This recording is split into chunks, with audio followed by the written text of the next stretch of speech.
Welcome, everyone. How are you? Thank you for your patience, especially people online. My name is Dr. Nina Ha. I use she, her pronouns, and I am the director of the Akita Plus Center.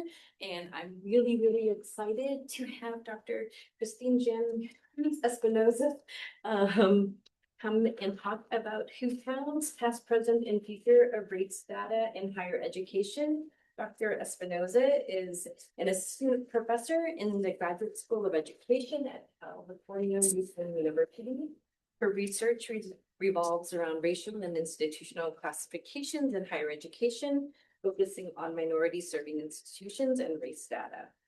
Dr. Espinoza earned her PhD in higher education from the University of Nevada, Las Vegas. Before her PhD journey, Dr. Espinoza worked full-time as a student affairs officer in the UCLA Asian American Studies Department. Raised in the South Bay of Los Angeles County, specifically Carson. She was a community college transfer student from Long Beach City College to the University of Hawaii, where she earned her BA in biology. Sound familiar?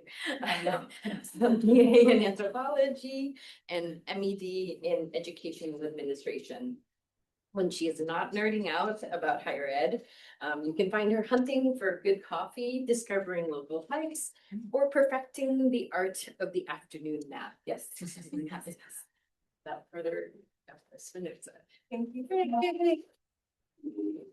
Thank you so much, and also to Dr. Melissa Faircloth for thinking of me, inviting me to be part of the Anna Pizzi faculty cohort this year, and also to be able to just chit chat with everyone about, this kind of a conglomeration of different things that I thought about, and also just like highlighting like one study that kind of is relevant here.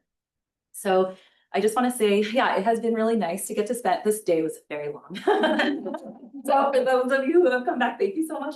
But it really is an honor. I will continue to be here for the rest of the week. And it's just, I don't know, there's just something about being in community in person and also over Zoom, especially during this time, like this context. There's a war happening, there's genocide, there are people being ripped out their families, right? Like, so I just want to name that there's a lot of things happening. And also like this also, in so many ways brings me joy, brings me hope that, we're just trying to, and me showing up is one step. I want to also say, right, like I am coming from California Lutheran University, Christine, which occupies the land of the Chumash peoples, who are the original and continued caretakers of that land where Cal Lutheran resides or is located. And I also want to acknowledge and name that, I'm just thinking about where we are located on the East Coast, and thinking about like just much of the economic growth, development of this nation, is really because of the construction of colleges and universities like Virginia Tech was made possible by the labor of enslaved Black people, Black communities, and I want to acknowledge the continued labor of communities whose work sustains higher ed. So with that, my talk today is entitled Who Counts? Past, Present, and Future of Race Data in Higher Ed. And I show it to everyone online too. Don't worry, I'll make sure to wave every so often.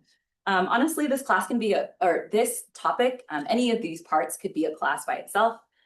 So I will say this is not going to be exhaustive, but just you can think of this as like a brief crash course of these things that I put together about race data and specifically in higher ed. So hopefully you can take away at least like one thing that you didn't know about before. And so, yeah, that's kind of where this is going to go. So just to get us started, there are 3 random words that I put on the slide, but I promise, because it will make sense after I share more.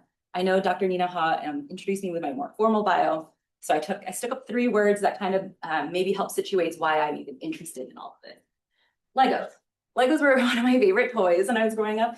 My brother and I, we would fight over them. We have all sorts, like the big ones, like with 4 blocks, the itty bitty ones that like you could step on and you cry and yelp for help if you stepped on them. All sorts of colors. We would organize them in our own little way. So I like to do them by color. My brother organized them by however many like spokes kind of poked out. So if there was 4, all of the 4 went there, and so on. So he had a different classification scheme. Skulls. I was a biology and anthropology major. So I thought a lot about like, oh, we could organize things like this. And my exams were, for example, my physical anthropology class, they literally was like a long table and different skulls were laid out. And the exam was for me to identify which it was, right? Which primate or which map, which chimpanzee, etc. And then for biology, I think about like that time where, I had to think about like, what is it? There was like so many mnemonics in that class. If anyone has taken bio, what is that? It was like, keep plates clean or family gets sick. I don't know why that stuck in my mind, right? It's like, oh, that's a tool to remember that to kind of identify species. It's like, oh, kingdom, phylum, class, genus, right? Like, oh, that's interesting too. Who came up with that? And I was just kept asking questions as that way. But to me, it was like, but someone had to make those things. Finally, forms.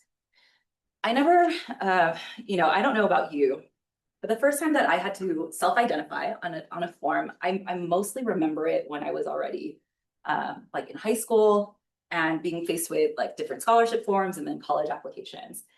Because until this point, and I don't necessarily cover it in detail here, but in K-12, it's the parent or family member who identifies or identifies the child, like their race or ethnicity. But then, as you get old, as a student moves on in their academic journey, it's actually the student, right, that self-identifies. So if you remember yourself at that time applying to scholarships or colleges at that time, you were faced with this question. When I looked at it, it's a two-part question. Are you Hispanic or Latino? Pick your race. What? Where's Filipino? I don't see it. Like I'm a proud Pinay, second-gen Filipino American. I'm first in my family in the United States. And Carson, the reason why I had, say that about my bio is like Carson is a very multiracial city in the South Bay. It's, its neighboring cities include Wilmington, Long Beach, Compton, and Torrance. And so in general, like that was my compass, like how I understood the world. And that I just knew that, there was like a large Filipino population there. I had Black, Samoan, and Mexican American neighbors like that. I just was surrounded with other, like it was a very big community of color that I grew up with. So I just knew I'm Filipino. But I was not represented on the form. And so what I ended up picking actually, I would pick different things depending on how I felt. Like, oh, I'm just going to say yes to Hispanic or Latino because, well, the Philippines was colonized for over 300 years by Spain. And my last name is Espinosa. Like, actually, my grandfather changed it to the Z. It is actually Espinosa with an S-A. And my middle name is technically Dela Cruz, but it's shortened to Cruz because of Spanish colonization. Yeah, yes. I don't feel like that. Sometimes I said yes to the Pacific Islander one. Like, well, the Philippines they're islands in the Pacific. Sure, sometimes. But that's all before, I was starting to really think about, to be exposed to, oh, Asian American is a political category. And then I started picking it. But I didn't know that, like up until that point. And I don't know, of course, like I wish I knew these things. I wish I was exposed to it. But these are, as I'm thinking about how I approach and my curiosities about racial and institutional classifications, I was always curious about organizations. I'm not actually type A. I just think it's interesting that there are different ways to organize, right? My interest in Legos, and I was a biology and anthropology double major. And now somehow I'm in higher ed thinking about classifications in a different way with, there is a relationship here to power and stratification of resources, all related. So when I think about data, I think about how data can tell stories, just the way like I told you my story. But here's just an example, right? W.E.B. Du Bois. He's known as a really, a prominent sociologist. And what have you. One other thing that I wanted to lift up actually is like his work as far as data visualization. And I know I was sharing this earlier at the faculty. We had a faculty cohort workshop today and thinking about like, how can we lift up just maybe different mathematicians and what have you. And I'm like, this wasn't in here before. But I just think about like, wow, like there's how our data tell stories. In this example, he had put out data portraits, if you will, kind of is especially after what do you call it? The Civil War, and he began gathering data about Black populations in the United States to conceptualize these data portraits. And I'm not going to speak too much in detail because I want you to like also yeah, if you want to kind of look at what other visualizations he had. You know, I'm just sharing this as an example of like how our data also tells stories of the way that we present it, right? Like how many Black students were finally going into the public school system as per like this bar chart that he had drawn. I also want to say the way that I approach data, including race data specifically, is from a critical race perspective via quantitative critical race theory, or quant-crit. So through this lens, right, race data then is not natural, not neutral, nor is it given. So in case you don't know too much about that, let me just give you a little bit more so that you understand also like where I stand, like, you know, how I'm approaching these topics that I'm talking about. So quant-crit has, it traces back to critical race theory, the original CRT, its legal foundations. And quant-crit builds from that, draws from the original founding principles, and improves with its focus on how CRT can guide and improve quantitative methods and data. Okay, here, of course, I know it's not as much in detail here. However, when I think about race, you know, there's different definitions of that. What I'm drawing from here is, you know, I think about racial formation from Dr. Howard and Winnett, how race, Winnett, sorry, oh my gosh. Omi and Winnett, yes, yeah, thank you.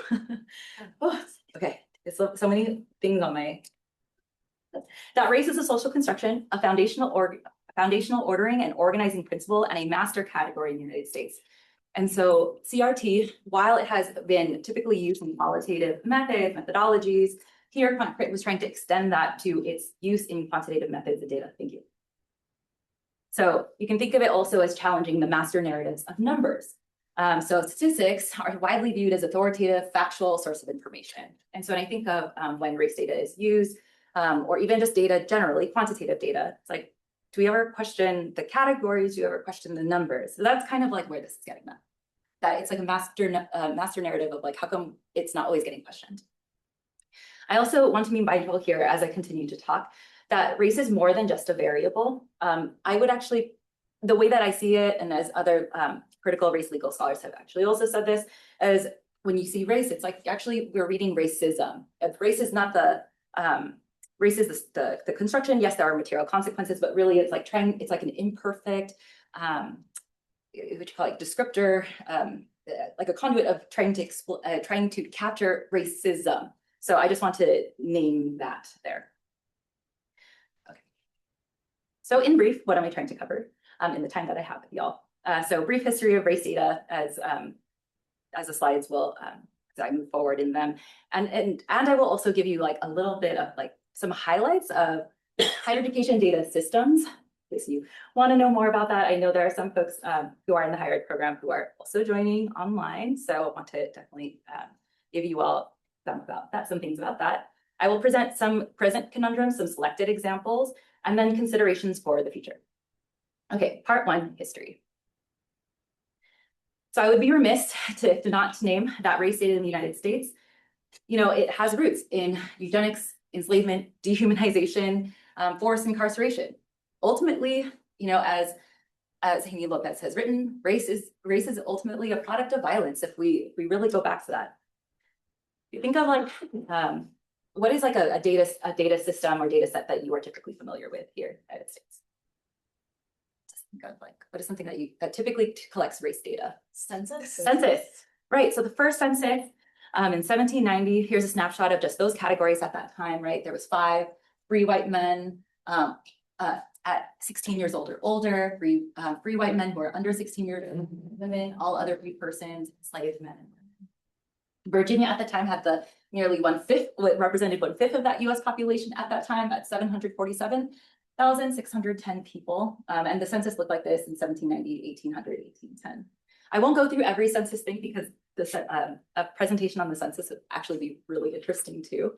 But I just wanted to highlight these because just pointing out how race categories, how race has also been in flux and has been changing over time. So I think the census is a good place for you know, to showcase this. Also, in case you were curious about who were named as all other free persons, it was for decades American Indians, Alaska Natives living on reservations and tribal communities they were excluded from the census, but for those who are living among the general population were recorded as either white or other free person. So just because the data is here and how it's categorized doesn't also mean like, is it capturing everybody who we might actually put them there. In a later census, this is just showing how data then continues to get reclassified over time. There's like 3 main categories, as you can see, free white men and women, enslaved men and women, and then free colored men and women. And then moving on, we start to see like additional categories, right? It starts to expand. The racial category of Chinese was included at some point a little bit before this 1870 census, but I just wanted to show here that instead of saying race, it says color. Moving on, moving to 1930. Here it's color or race. Mexican is listed as a race. It's the first and only time that it was listed in the census like that. Let's see. And then I also wanted to say, like, there was also special instructions given for the reporting of mixed race people at this point. So a person who was both white and Black was reported as Black, right? Like a 1-drop rule, if you will, no matter what fraction, quote, of that lineage. A person who was mixed Black and American Indian, they were also recorded as Black unless they were predominantly seen and accepted into the American Indian community as such, then they were recorded as American Indian. And then I already said, yeah, Mexican was listed as a race for the first and then only time. Okay, then moving on, 1940 census, same racial categories as 1930, but then Mexican was dropped. But then you notice, like, in addition of, like, for example, Hindu, Filipino, Korean, etc. Now it's getting a little bit blurry because these are like now screenshots of like the original census. Moving on to 1960, the year before, for example, 1959, Hawaii was stolen and then became a state. So part Hawaiian ended up on this census as well. So as I know, I went through these example census forms as examples of how even our ideas of if what we know today, they were not always like that, is what I'm trying to share by showing all this. Okay, but how is race data in higher ed? What is that like today? So post civil rights legislation, yes, we're naming that the origins are we're in violence actually, and then later on, post-civil rights to enforce compliance and the creation of racial categories came to be. It was a way to monitor discrimination. And so as such, the federal government decided to create standardized categories. And then these de facto became the way that we conceive, well, quote, race today. Remember the example that I shared, like when I finally saw that form, these have been, the same categories, at least during my lifetime. Okay, so, okay, now federal agencies, including the U.S. Department of Education, uses these standardized categories, and these standardized categories is through it's called the U.S. Office of Management and Budget, or OMB, and I'll show that slide later on. So they set the categories, and then so other agencies, such as the federal U.S. Department of Education, or ED, and then their different like statistics arms now use that as the, I guess you could call it like the standard. So there's a much longer history. There's 120 years of American education, a statistical portrait. I will not be going through all of that. But again, I just wanted to highlight these things because, it's important to understand that, yes, race data has changed over time, obviously, and now it's for compliance. But there's also like unique aspects of how race data is collected now in education. So let's start from the beginning. So it's like I went from the beginning for the census, but now I'm going to be specifically telling you a little bit more about the Department of Ed and then specifically higher ed data. So 1867, the Department of Education was founded. And interestingly, March 2nd on that day, they were established for the purpose of, quote, collecting such statistics and facts as shall show the condition and progress of education in the several states and territories, and diffusing such information respecting the organization and management of schools and school systems and methods of teaching. as shall aid the people of the United States in the establishment and maintenance of efficient school systems and otherwise promote the cause of education throughout the United States. Okay, that's long story short. They were founded to collect statistics and facts. So just wanted to highlight that there. And then we kind of, And these collections ended up in different kinds of reports. So I'm just going to name them, not go too much into detail. So for example, an annual report of the Commissioner of Education kind of looked like this. This was the one in 1874. They had like, tables, institutional classifications, etc. If you're trying to read this up here, it's like schools, teachers, pupils, and then had different years, 1870, 1871, and then different types of schools. So school types, city schools, business schools, preparatory schools, technical schools, medical schools, law schools. So that's just how they organized it. Okay, the next slide is actually the full timeline, and I'm going to highlight the two at the bottom. So there's different reports, basically, they change names. There was, after that annual report that I had just shown you, there was a biennial survey, there was a digest of education statistics, there's the HEGIS, or the Higher Education General Information Survey. And then after that, they prepared a condition of education annually. Oh, something didn't copy and paste, that's okay. And then these parts in red are actually where we are living today. So the National Center for Education Statistics, which is on the next slide, I will show you. It began to phase in something called the Integrated Post-Secondary Education Data System, or IPEDS. So that is the most comprehensive data system of colleges and universities in the United States. And it was up until this point, basically, up until 1992, it was actually voluntary to submit your data to the federal government. But with the reauthorization of the Higher Education Act in 1992, US Congress made IPEDS reporting mandatory, and it was tied to the reception of federal funding. So places like Virginia Tech, for example, if you're thinking about like work study, Pell, et cetera, those are technically federal aid programs, right? So any institutions that are participating must then submit to IPEDS. Okay, so what is NCS? It's part of this larger, what do you call it? Larger Institute of Education Sciences that is part of the US Department of Education. In general, IES is ultimately like the statistical arm, and NCS is specifically where we're going to be living here. And it's one of the primary statistical agencies in the US Department of Education. Oh, sorry. It is one of the primary principal federal statistical agency generally, but it is a primary statistical agency of the US Department of Ed. So there's just a lot of bodies here, but that's why I just wanted to highlight where we're living is NCES. So for me as a higher ed researcher, I kind of live here, although of course there are useful other surveys and information from the other centers. Okay, but what's NCES? So they are statutorily mandated to collect, analyze, and report education information and statistics, right, in a manner that is objective, secular, neutral, and non-ideological, and is free of partisan political influence and racial, gender, or regional bias. So that's their mission as per US code. And then under NCES is this IPEDS, is what I had already mentioned. So NCES has different systems in it. IPEDS is one of them. If you've never heard of it, it's okay. These are 3 things that I'd like you to take away. So ultimately, IPEDS gathers information from over 7,000 colleges and universities via surveys. And up until December 2025, or this past December, there was 13 related components. Talk about that. And then second, these are surveys that are mandated, again, as I shared, by statute for institutions participating in receiving federal aid. And then, by the way, if you fail to submit, there's a potential loss of funding.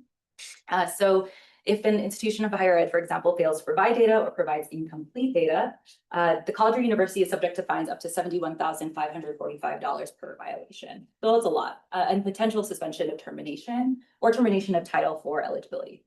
So because of all of that, there's between a 99 to 100% completion rate. Yeah. All right, so now we know the system. We kind of got a brief of like where it's all at. So now I'm going to show some selected presented conundrums, or selected conundrums.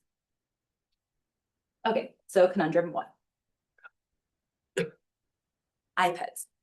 Remember, we're talking about race data and the collection of race data. So how is it actually collected? So I'm going to walk you through how this works. If a student self-identifies, and typically this is at the time of admission, so think back to when you applied for your undergraduate or your graduate program, if you started working, if you were asked, right, if you wanted to self-disclose, at least here, I'm talking about students, right? So if they select Hispanic or Latino plus any other race categories, they would be reported to IPEDS as Hispanic or Latino. If they say no to that first question, and then they pick at least one race, they just pick one race category, they would be reported in a monoracial category. If they are not Hispanic, Latino, and pick 2 or more race categories, they would be reported to IPEDS or to the federal government as 2 or more races. And then if they're a US non-resident student, so it doesn't matter what they pick actually, no matter what, they will be reported as a US non-resident to the federal government. Okay, so this kind of logic, I just wanted to show it like this. However, it's probably useful to see an example. So I just highlighted 2 here. Let's pretend student A is Mexican and Native Hawaiian. And they do self-identify that on the form. So they say they're yes, Hispanic or Latino, then they say that they are Pacific Islander, Native Hawaiian or Pacific Islander. They would still just get reported as Hispanic or Latino. Student B, a student who self-identifies as being Filipino, decides to say no to the Hispanic or Latino question, actually says yes to the Asian question, and says, yeah, and marks that they are also Black or African American, would only get reported as 2 or more races. Okay, so I present this so that we can kind of get a sense of, okay, so this is kind of what is happening if and when a student selects these particular things. So I wanted to provide like a specific example from my own work, and I'm going to focus on Pacific Islanders at this point too. So in general, especially that I'm thinking about like this is part of the ANAPISI program that I'm here with, and thinking about the heterogeneity of Asian America and Pacifica communities. A dear friend, Dr. Gogui et al., they wrote this article called Inclusions and Exclusion, Racial Categorizations in Pan-Ethnicities in Higher Ed. And they were documenting different ways about, I think, about aggregate, disaggregate data. And 3 things that, I'm lifting up here of consideration is the disaggregation of Pacific Islanders from this larger Asian American Pacific Islander category, for example. There's also the notion of disaggregating within one category itself, so disaggregating within Pacific Islanders. And then a third consideration is also thinking about disaggregating where else students who might be self-identifying as Native Hawaiian or Pacific Islander, but then they're being reported elsewhere, right? Just like the previous slide. So in the example study that I'm going to show you is going to really be about this third bullet point here. So some years ago, I had an opportunity to do a descriptive quantitative study on an institution that I was previously at in Las Vegas. And so we were thinking about this undercounting or counting of Native Hawaiian and Pacific Islander students. Okay, so just a little bit more about where that is. So Las Vegas, raise your hands if you've ever been there. Okay, all right. It's okay if you haven't. Anecdotally, I was living there for 5 years, and over those 5 years, I kind of started to learn about this thing that Las Vegas was being called the 9th island of Hawaii. Okay, which, by the way, can also be critiqued and complicated on its own in another presentation. However, in the meantime, I'm going to just name that, yes, that is also problematic. But Clark County, which covers Las Vegas, Paradise, and Henderson, which is the 3 cities of that county, they actually saw the largest numeric growth of Native Hawaiians and Pacific Islanders in the entire United States between 2020 and 2021. Moreover, outside the state of Hawaii, and Nevada is one of the states with the largest populations of Native Hawaiians. So in short, Las Vegas and Clark County generally represents a significant site of a Pacific Islander community. Okay, so you would suspect, right? Probably not everyone, well, not everyone in the census is going to go to college. Like maybe they'd probably be at University of Nevada, Las Vegas, and other Las Vegas colleges. But what story did the university data show? Remember how I talked about race data telling a story? Year to year, in that same, this is now the same fall semester of, and fall and spring of that census, but the UNLV had not really been reporting similar growth. For example, in that fall 2021 semester, they reported only 240 Native Hawaiian Pacific Islander students of the 30,379 students total across levels, undergrad, graduate, and professional students. That's 0.8%. If we're not thinking critically about this data, we'll be like, yeah, they're always a small population, we move on. Maybe. Through a concrete lens, we ask questions about that data. Why? If we know that the US Census is reporting growth, while not everyone would be like college going, or maybe they're not enrolled, there's still something here, right? So okay. Here. Anyway, so just, oops. So in thinking about that, we decided to, conduct this particular descriptive analysis of one institution in Las Vegas, so UNLV. It's what do you call it? And we decided to do a descriptive analysis, one, because descriptive studies are quite policy relevant. Most policy relevant research is descriptive, and it laid a foundation for future, lay a foundation for future qualitative and quantitative inquiries. Like I said, it was at UNLV. UNLV separately is an Asian American and Native American Islander serving institution and Hispanic serving institution.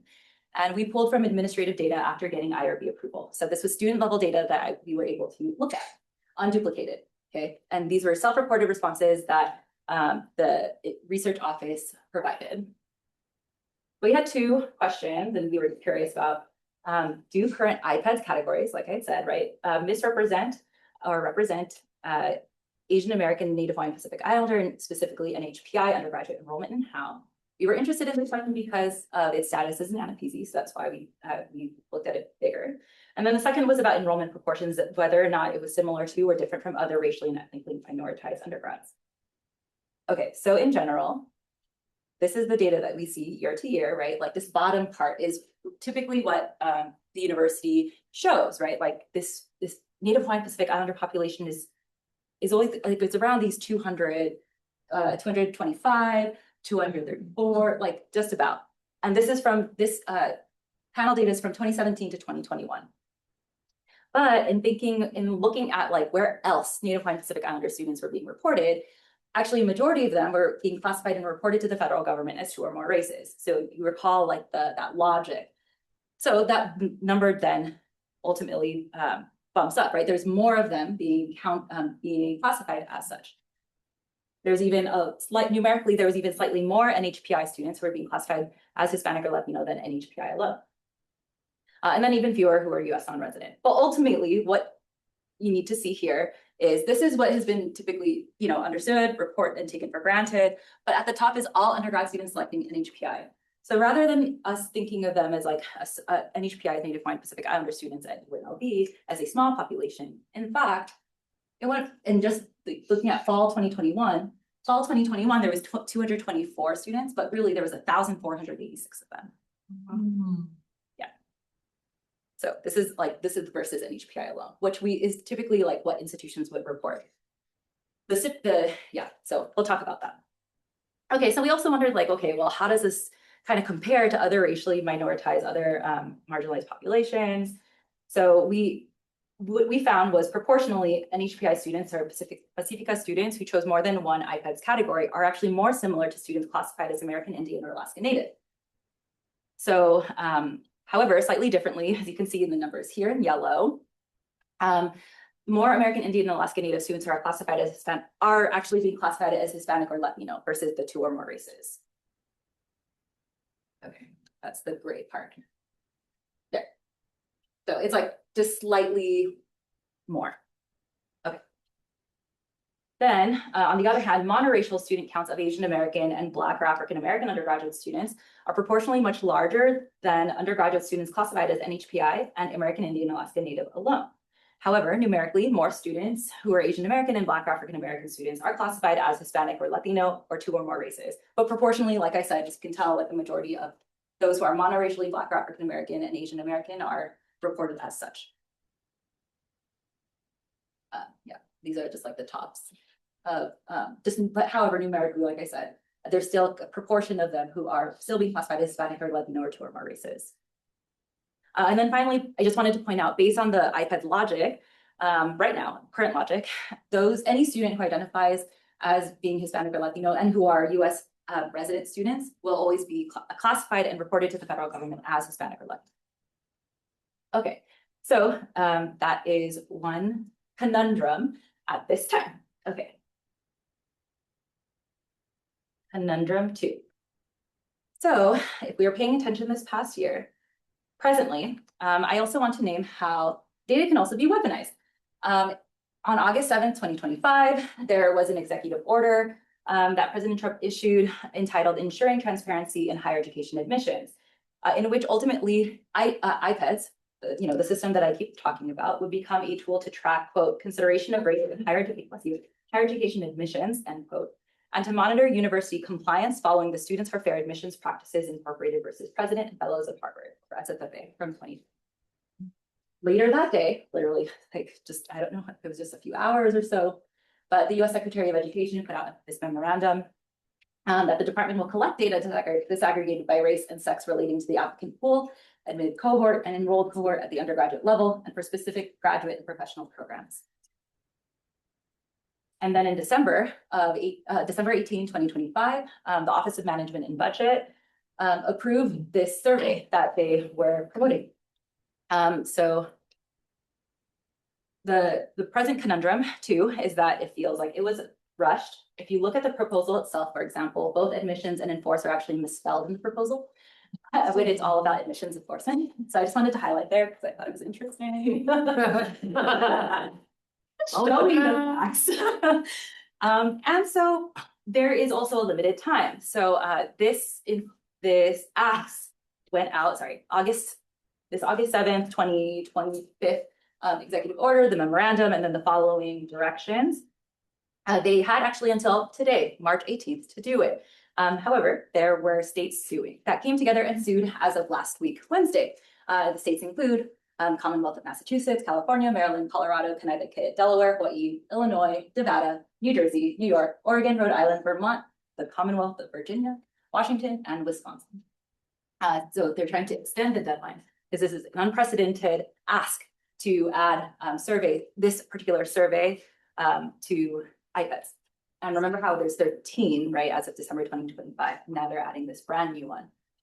Long story short, the conundrum is it typically takes much longer to implement such a survey. Conundrum number 3.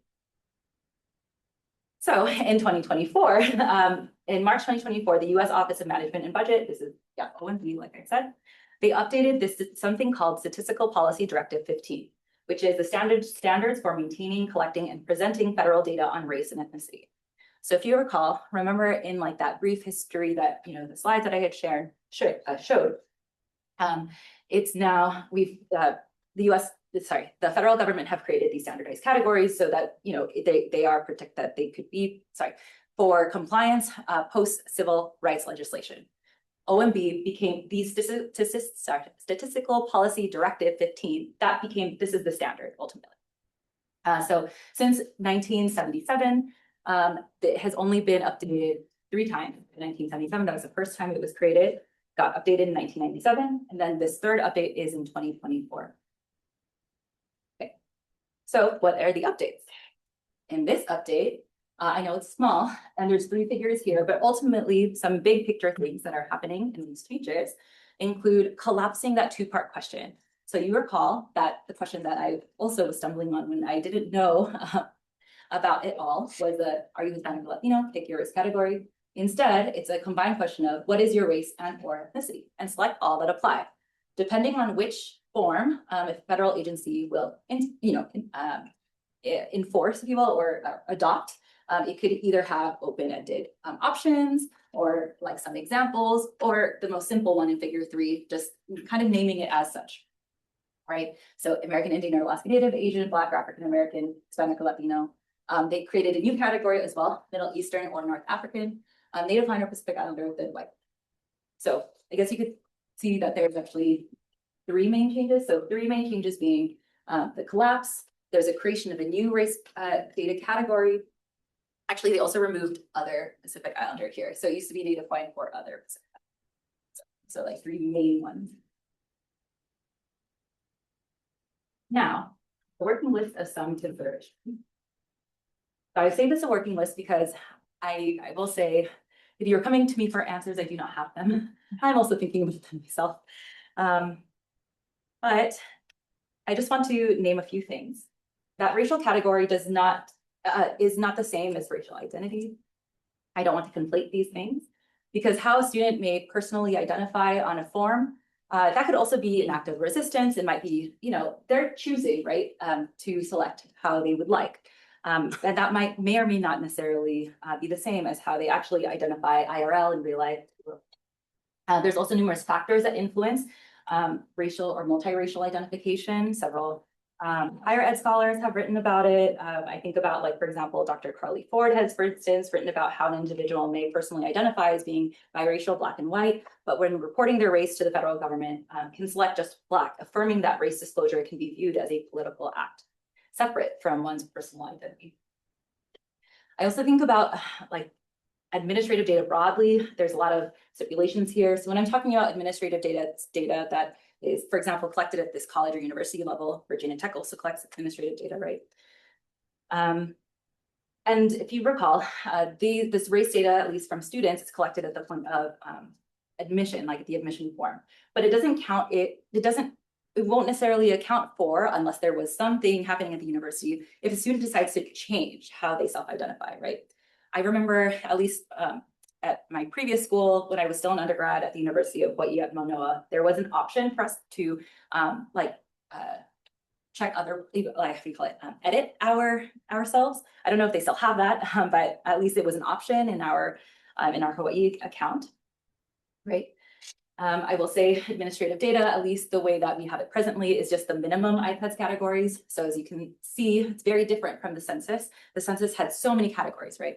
Whereas like for higher ed data, it kind of relied on the most minimum level of categories. So we don't know actually what at this time, like the Department of Ed would adopt here. They have actually until March 28, 2029 to decide, but we are not sure if they're going to adopt the most expansive, or is this something that looks like this in figure 3.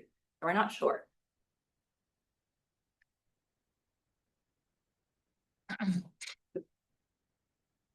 Okay, I was thinking about how to report data that could be alone or alone in combination that's kind of similar to the US Census, right? Like if we're already reporting outcome data like that, how can we also do that also for higher ed race data or using that?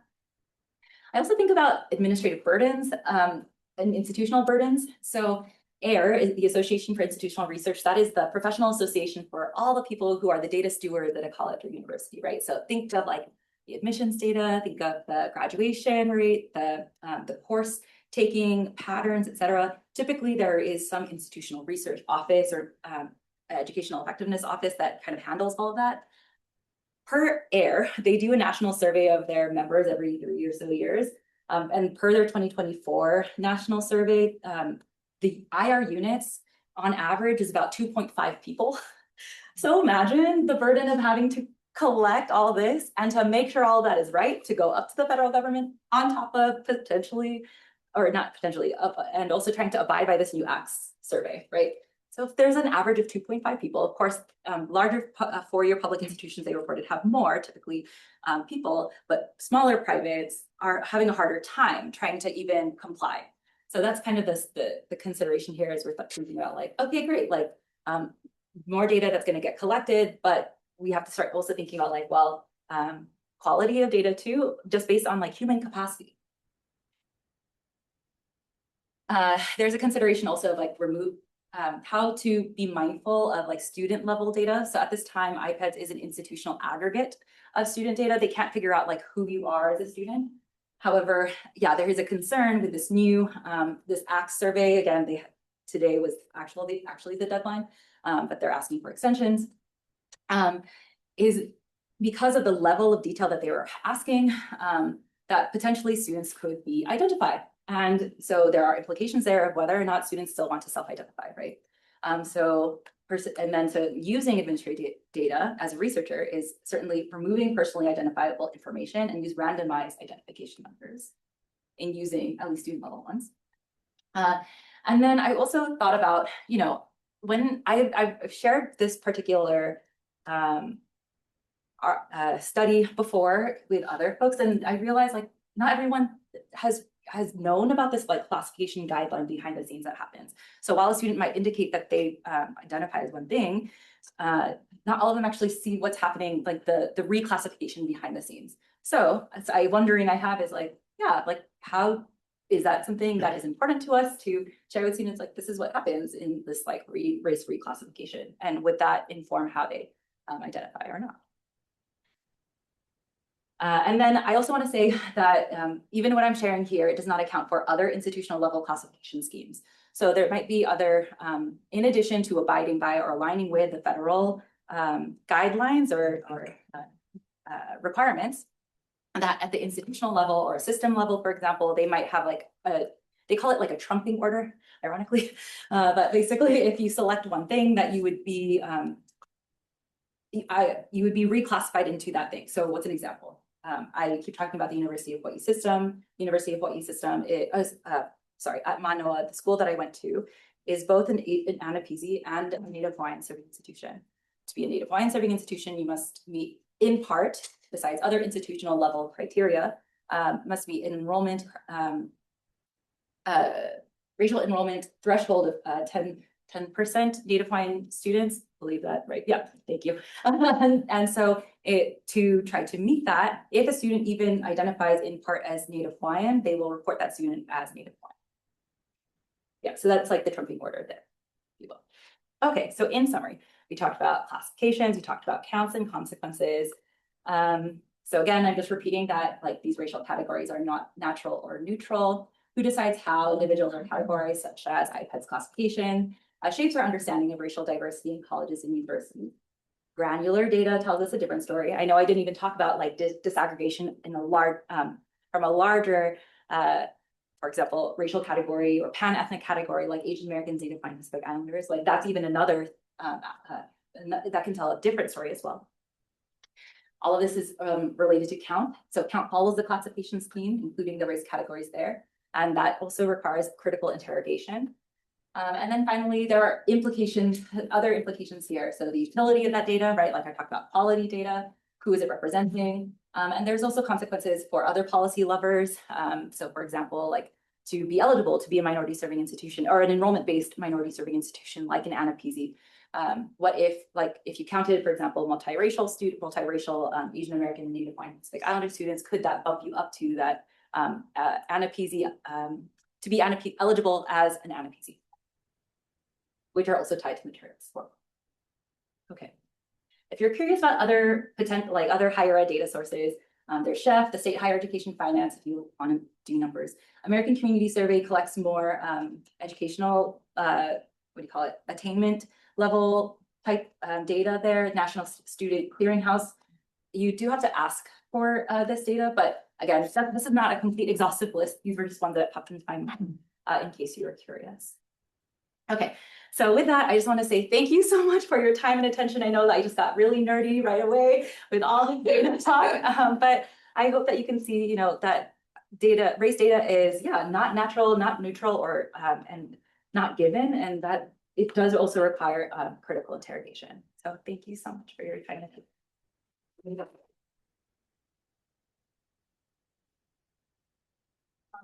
This is the time to ask questions as well, and also, Gia, if you could monitor in the chat or in the question and answer, that would be wonderful. We have a lot of online people right now as well, but anyone have questions about the talk? Hi, thanks, that was great. And so I was kind of wondering about how this data addresses international students. And like, are all of those students aggregated just into like a non-American category, or do these same institutions like just track country of origin, or how are those demographics collected on how? Yeah, that's a good question. Thank you for that. So as you know, even just from like the brief example that I shared, that as far as like the race data goes, that's publicly available that I have access to, is they would just be aggregated as US non-resident. There are other great scholars who think about that and write about that, like Dr. Christina Yao. I think about Dr. Sharon Friese-Britt, who've thought about like, yeah, just how international students, whether they're Asian or Black or otherwise, think about race data. Like this is race data in the United States is different, right? It's like as an international student, if you're coming for the first time and you're filling out this form, yeah, these are categories that are constructed here. So this is a very specific context. So yeah, as far as how that relates, yeah, they are aggregate. I don't know as much about that, I guess. I admit to that part, but at least as far as like publicly available, we would not be able to disaggregate like country of origin, at least there. Unless it's collected at the institutional level. So that goes back to the use of administrative data, and just be mindful if you do get access to that. Yeah, that's like student level data. Yeah. So you probably have to ask at the institutional. Thank you. But if someone else knows the answer, please tell, please feel free to share too. Yes. I have two questions. So the disaggregation of people by country of origin. We learned in the cohort that like there are differences in like representation like inside of Asian Americans, like between Vietnamese and Chinese, just different countries of origin have like wildly different representation at like the post-secondary levels. Do the new rules have implications for like tracking that into? And then my second question is about the institutional burden. Like, how does this sit in the context of all of the other changes that are being put on higher ed at the same time? Is it all the same people that are still having to navigate this, or is this like sort of siloed? Okay, that seems like two parts. I might come back to you. Yeah, totally, So, like, sorry. the both parts. No, it's important though. So the first one, sorry, maybe the second one, because I remember it, last one. Are they the same people? Can you tell me a little bit more who you're? Well, like you said that there's like 2 or 3 people that Oh, are yeah. handling all of that. Mhm. Are they also handling like the conversations about DEI and like all of the other things? Like, how does this interact with what's going on? That depends on who they are too. So admittedly, like it could be the registrar who might also be involved, like in a campus, in a more public forum, or it's someone who is specifically tied to institutional research. So let me explain. So institutional research is a specific office on campus that like are the data stewards on campus. They manage all the data of the university. Sometimes it's split up into multiple units. I just say IR for simplicity. In this case, we're talking about like the mandated reporting, right? Because they're especially for colleges, universities that participate in federal aid. So yes, they are strapped, they are pressured right now because they're required to do this new survey. Whether or not they're the same people who are now feeling pressure on other things, it just depends on, I don't know if they are holding other positions. So I'm not able to answer that part, but it depends. But yeah, it's a lot of, it's like higher ed is getting attacked on different realms. This one is specifically just about data, actually. Can you tell me about your first question, Megan? Yeah, it was just about like, we talked about Oh. in the cohort about country of origin. Thank you. So that also that depends. Depends on which form, right, gets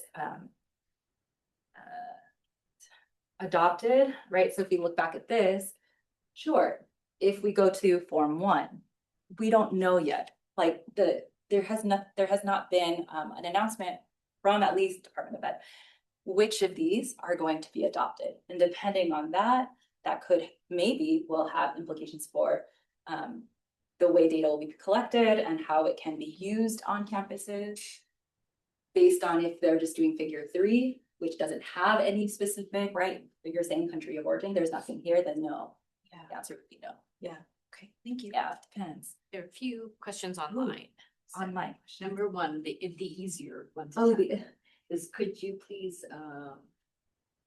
show the graphic example of the IPEDS classification one? yeah. Because the person missed. Oh, that's okay. Oh, thank you.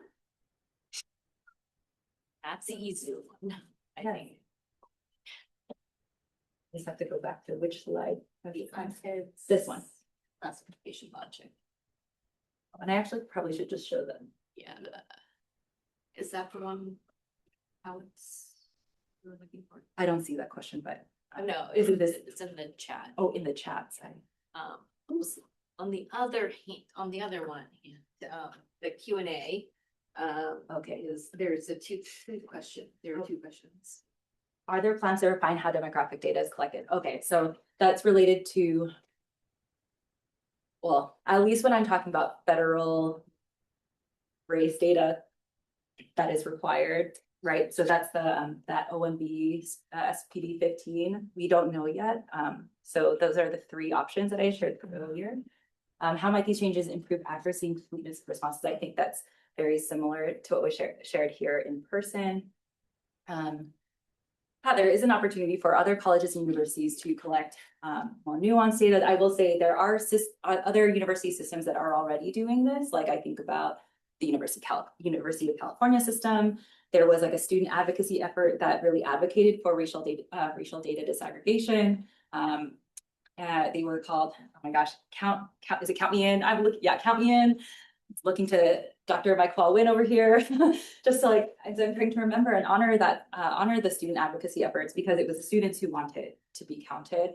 And that was basically, that was their rallying call. And so it was an administrative change to then add the multiple options that you had seen, actually more or different ones. That was specifically, especially to like the California context. So it allows then for folks to come in, especially if they know that like the data is available disaggregated in that way, to look at like different enrollment patterns, outcome data. I think that kind of depends on like what data is allowed to be shared with like someone like the person and getting it. So that's the thing too. There's like a lot of relationship building is what I've learned in this work and working with institutional researchers or institutional research offices. Because they've been living with this. They are the compliance officers, if you will, of the institution, right? So they're living in it day to day. So anyway, I just think about how could it improve accuracy, completeness? Yes, depending on which is adopted, and then also a relationship with the IR person who you work with them and ask that disaggregated data. Can you go share the next slide? Oh, next slide. This one's already. That's okay. Oh no, that's not. Like an example of how it can work. So this is the current one. It does not account for the change, the ask in 2024. Sorry, all the years are crossing. Oh, thank you very much. Oh, okay, yes. Thank you. I hope that was helpful. Anyone in Zoom or webinar have? Or comments or anything. I just like love to hear if there was something different or that you didn't know. Hi, thank you for that. So I am very I'm very surprised by the fact that Middle Eastern and North African was not a category before. This is conversations that I've had with peers and friends in the past. And so on the one hand, my question was, when did that become a category? Because I was not aware. And the other kind of related question or comment is about how different each of these categories really are, right? And so for example, in Latin America, to say that you have indigenous backgrounds, right, is a very common thing that here is like you need to be a register with a tribe and things like that, and it just seems so different and random, right? Like what is required to be included in one category versus another, and then something such a big omission with the Middle Eastern. So no, absolutely right to all the things, and I think that speaks to like the fluidity of all these categories, right? Like, and it's also context specific. I'm talking about this as a very US specific creation, right? If you will. And yeah, it was in this was released March 28, 2024. So that's when, Only 2024. Oh my so goodness. 2 years ago. Wow. Yeah. And to your other point, I think that speaks to the other question that was like to some degree it was asked for folks who are coming here and are not familiar with all of this. Like, so then I think about like the extent of like our own racial literacy around like race categories, race classifications, and there's a lot, there's so much layered history here that I can't even cover in this time. But, I guess it for a while. Or would a person from Africa be considered African American, right? And that's that's why like other really great higher ed scholars have definitely interviewed and other students who self-identify as such, and it depends. They're not always salient, not to everybody.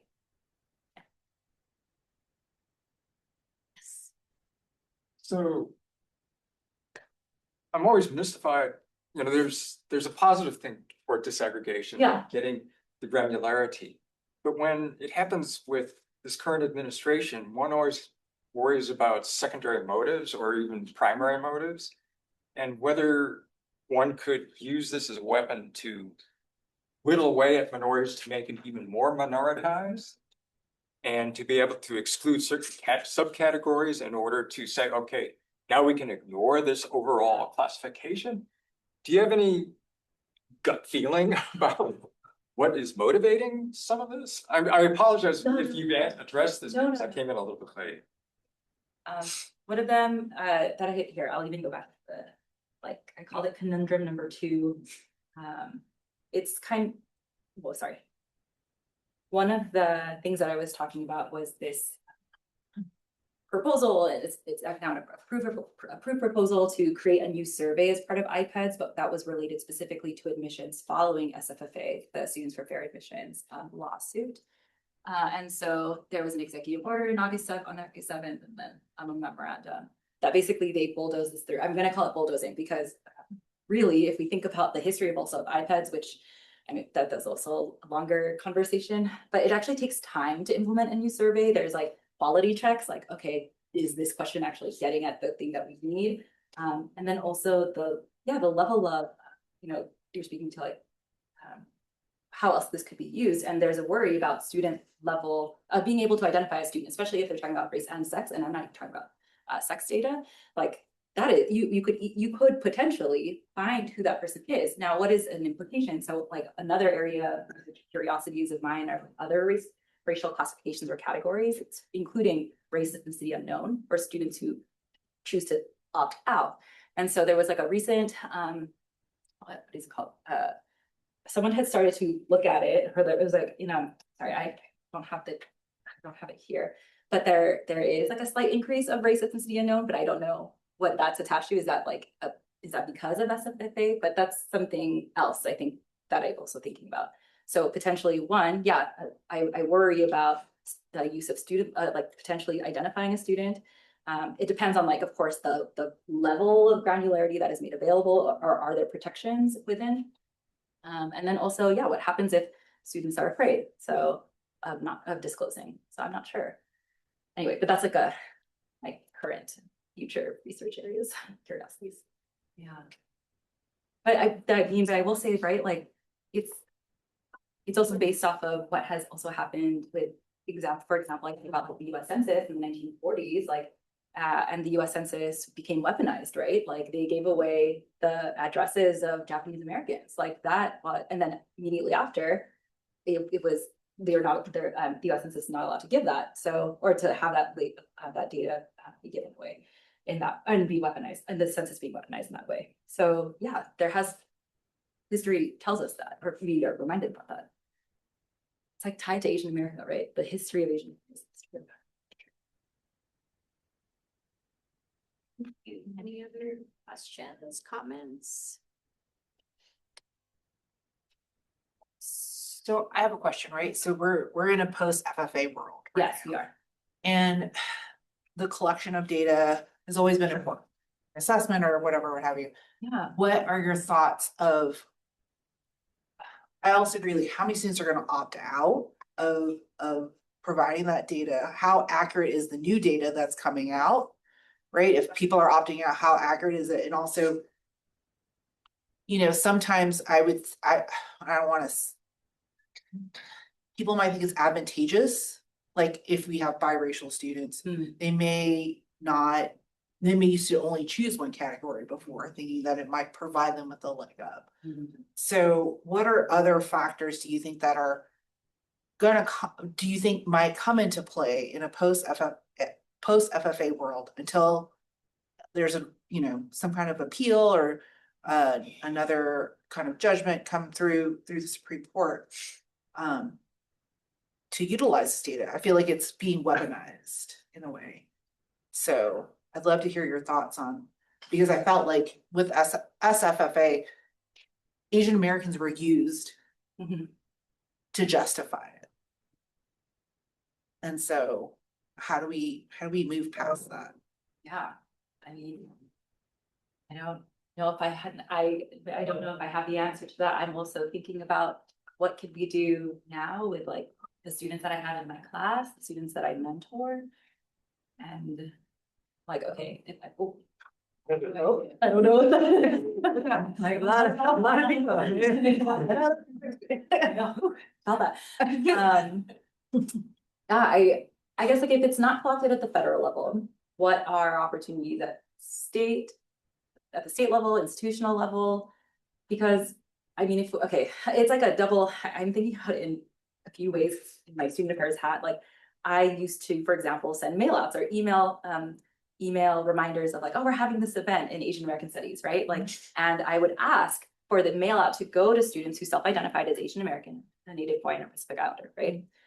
So if a student is opting out, they wouldn't technically be part of my email list. And that feels like a very pragmatic student affairs answer, but that's like, okay, so is there another way at the institutional level? And I think this is where the conversation for me goes to like, well, having partners in other offices, so specifically IR, who are data partners, legal counsel probably, and thinking about like, okay, is this legally purposeful? Or like, I mean, and also I need to balance out like the communities that we are serving on our campuses, I guess. So like we still need it, and also like to how to protect it so it's not gonna get weaponized.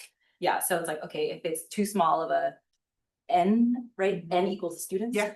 right? Like how can we protect everything? Like how about 10 or whatever, like deciding. I don't know if that's decided at like institution by institution, you know, as far as like kind of blocking it out, right? So those are just like little things, but anyone else had ideas? Love that. One more. Sorry, I didn't mean to stump you. No, it's not a stump, because I was just nice. I called my thing considerations, like it's a working list, I'm not sure. We have one more question. Oh, yes. Online. See it from Dr. Keys Catalano. Oh, hello, Dr. Catalano. Thank you so much for this fantastic presentation. How might we use critical quant to reimagine these data as something to inform liberatory potentials in higher ed? Oh, that's so good. I think you answered that. Right? It's like that we are like, you know, I'm talking about data in like this. I don't want it to be like we're detached, right? Like we are we are the numbers. How do we subvert the surveillance mechanism of race data? Oh, I feel like Teresa, this was kind of similar to your question posed here. Dr. Catalano, we are trying to dream here in the space of what this could look like. Like, if we cannot rely or use or trust a federal data system, though it's still the most comprehensive, IPEDS is still the most comprehensive higher ed data source. Like, yeah, we don't, because we don't right now have an alternate, like, man, I think this is like a call to action for the colleges and universities to figure out a way to like, did we come up with shared, I mean, yeah, to what degree is it feasible to do shared definitions and data sharing, or at the institutional level, like what is important to us that inform, yeah, like how we can still move and, yeah, I don't know, I'm sorry, I think I'm just like processing out loud, but I think that takes more conversations like this, because I think this is just one start to like at least know that this is happening. Yeah. I don't know, but does anyone else have thoughts and ideas? Like I share this because I'm also still thinking, but our respective units, programs, research. Yeah. I think collaborative research is really important for this, and really making our research, you know, open access in that way, and really sort of also sharing information and also capturing information right now. Like, I know is it Harvard or some of the other schools are just getting all the research or all the data from the federal government, like databases before they get disappeared. So it's really about, weirdly enough, publishing or finding ways to self-publish or doing, you know, circulating the data. It's sort of underground railroad that there's going on right now. Yeah, that's true. There have been data saving projects. Yes. Yeah. So I think that's one way to do it. Yeah, that's a great idea. Thank you, Dr. Ha. Thank you, Dr. Espinoza. We're gonna close out. I think we're good to, oh, wait, there's one more question. Oh, yes. I'm gonna read this one. Like, brilliant. I'm deeply grateful for you thinking and dreaming with us. Yeah, let us keep dreaming. I think that's the line. Yes. Let us keep dreaming. Thank you, thank you. We're gonna end with that. Thank you. Much appreciated for people coming online.